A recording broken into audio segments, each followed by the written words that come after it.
Hello and welcome to my shop. This is Jim Dedman, Sawlogs Plastic Hubs. Hope you enjoyed today's video. We'll be doing something interesting, so hang around, let's have fun. Well, here's the problem. Everything's together. There's 5 thousandths run out in the center. The center is bad.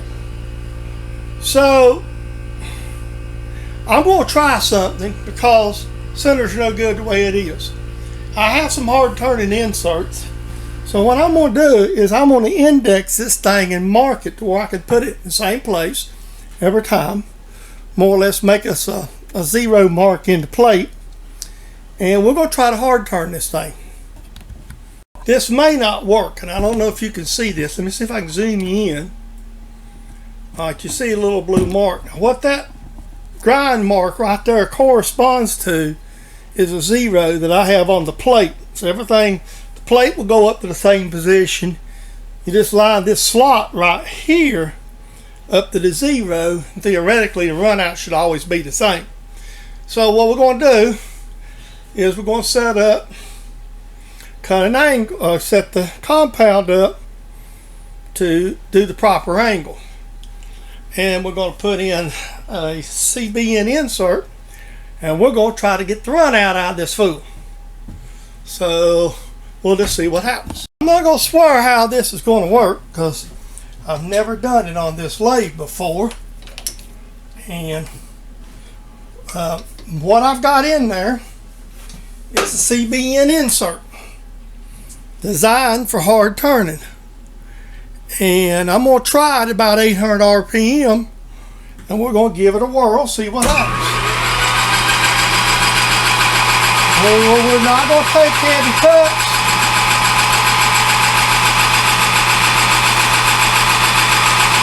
We're just going to come in here.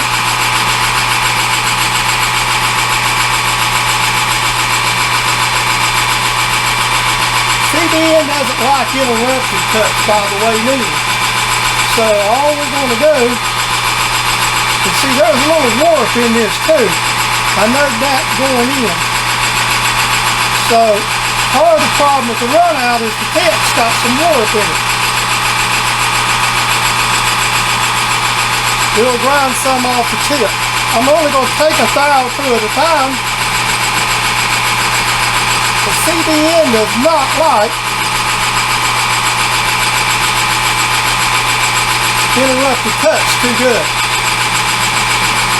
And basically that's what I'm going to have here because of the runout. So once I do this, I should be true.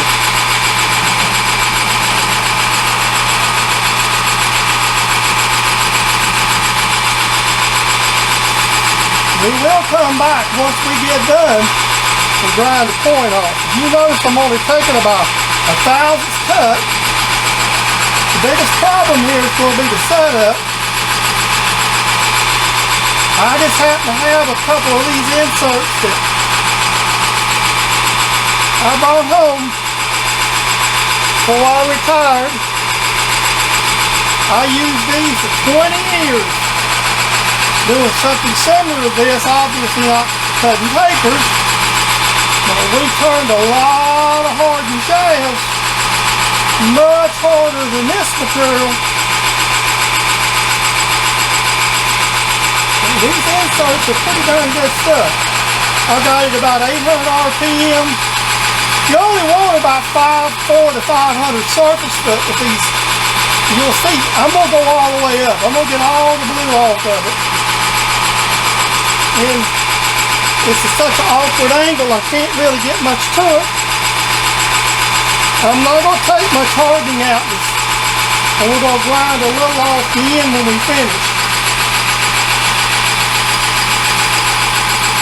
And once I get this food taper out of it, and you can see by the blue how much run out. I checked the spindle, it actually has 0, or very little. So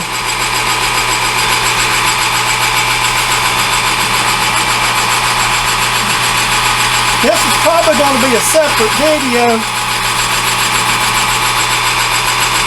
on this.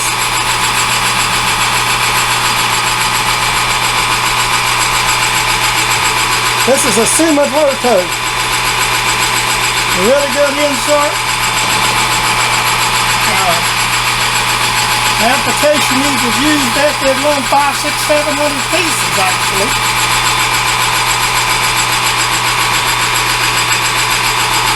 Alright, we're getting there. You'll notice I'm wanting to get all my dicom off. I'm not worrying about a size as much as I'm getting my dicom off.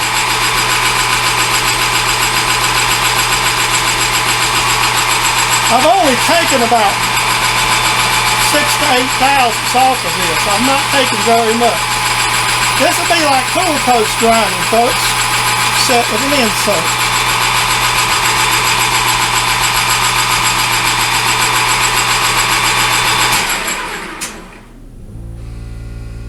Making sure I'm clearing that angle. But I don't really have to clear all the way up to here.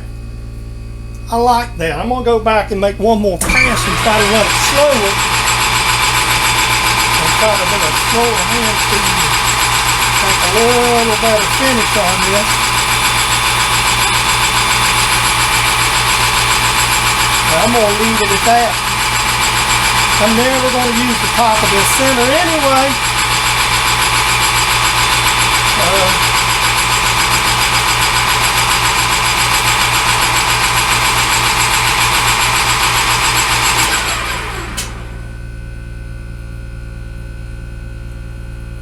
Pretty damn good. See if I can polish that a little bit. We'll let that go. I'm just taking a basically like a stone, and I'm just going to knock that point off. I polished it just a little bit, and right now I'm just taking the stone and I'm just trying to polish the end. I'm going to take the stone and kind of make a little chink around here, get this very center kind of flat a little more, so it won't be so short. Then I'm going to polish it some more a little bit. I'm going to grab me a piece of Scotch-Brite here, and I polished it with some sandpaper.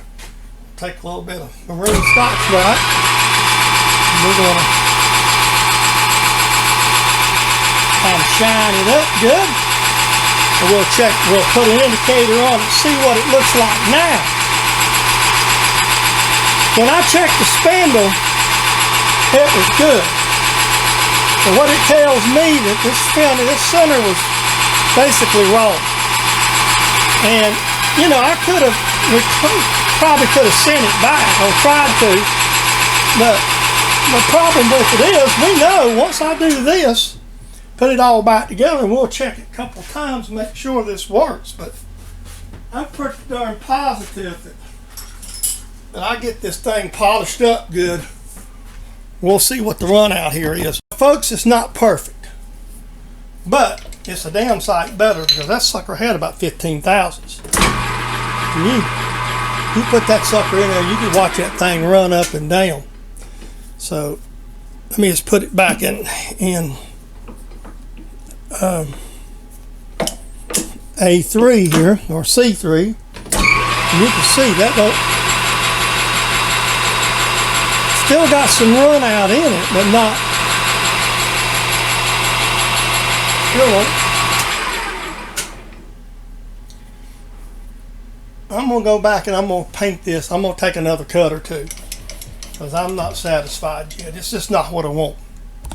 Okay, so what I've done is I polished it and ground it, and I went back, took a couple more little passes, took a bunch of spring passes and polished it.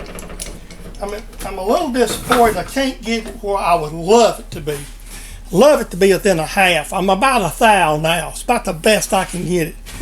I think I've still got a little bit of a spring in the cross slide that's set up, because this grizzly wasn't designed for hard turning, and probably the machine on this floor is giving some too. So with all that said and done, I'm pretty dang close.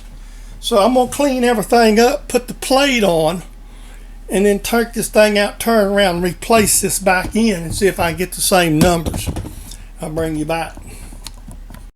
Alright, there's the completed unit as I finished it.